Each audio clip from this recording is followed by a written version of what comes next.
வணக்கம் நண்பர்களே, இன்னைக்கான சிறுகதை இதோ உங்களுக்காக. ஒரு நாள் ஒரு துறவி அவரோட குரு கிட்ட, குருவே, பெண்களை இந்த சமுதாயம் எப்படி பார்க்குது அப்படின்னு ஒரு கேள்வி கேட்டாராம். அதுக்கு அந்த குரு சொன்னாராம், ஒரு பெண் பெரியவளாகி அவ கல்யாணம் ஆகாம இருந்தா அவளை குடும்பத்துக்கு பாரமா தான் இந்த சமுதாயம் பார்க்குது அப்படின்னு சொன்னாராம். அதுக்கு அந்த துறவி, சரிங்க குருவே, இப்ப கல்யாணம் ஆன பெண்களை இந்த சமுதாயம் எப்படி பார்க்குது அப்படின்னு கேட்டாராம்.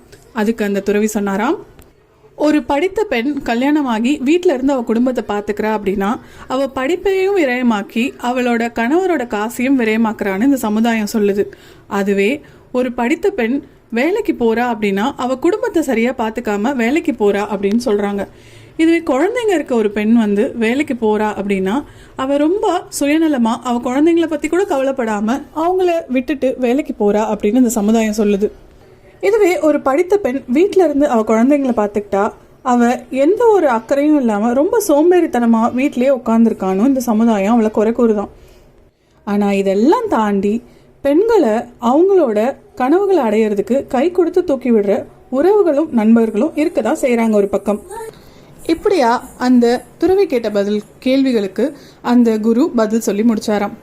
ஆமாங்க, இந்த சமுதாயத்தில் பெண்கள் என்ன செஞ்சாலும் குறை கூறுறதுக்குன்னு ஒரு கூட்டம் இருக்குது.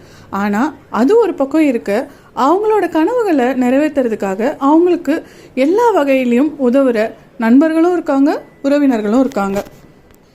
இந்த கதையை கேட்டுக்கிட்டு இருக்க பெண்கள், உங்களோட வாழ்க்கையில் இந்த மாதிரி நீங்கள் எது செஞ்சாலும் குறை கூறுறவங்க இருக்காங்களா? அதை பற்றிலாம் நீங்கள் கொஞ்சம் கூட காதில் வாங்கிக்காமல் உங்களோட வாழ்க்கை நீங்கள் எப்படி வாழறீங்களோ அதை அப்படியே நிம்மதியாக வாழ்ந்துக்கோங்க. ஏன்னா உங்கள் மனசாட்சிக்கு தெரியும் நீங்கள் எதுக்காக இப்படி இருக்கீங்க அப்படின்னு சொல்லிட்டு. எவ்வளோ இடத்துல நல்ல படிப்பு இருந்தும் குழந்தைங்களை பார்த்துக்கிறதுக்கோ இல்லை வேறு சில காரணங்களுக்காகவோ வேலைக்கு போக முடியாத பெண்களும் இருக்காங்க.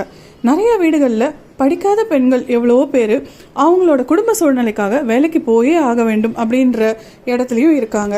அதனால் குறை கூறுற சமுதாயம் கூறிக்கிட்டே தான் இருக்கும். ஆனால் நம்ம வாழ்க்கைக்கு எது உகந்ததுன்னு நம்ம தான் முடிவு பண்ணிக்கணும். அனைவருக்கும் எங்களோட மனமார்ந்த இனிய மகளிர் தின நல்வாழ்த்துக்கள்.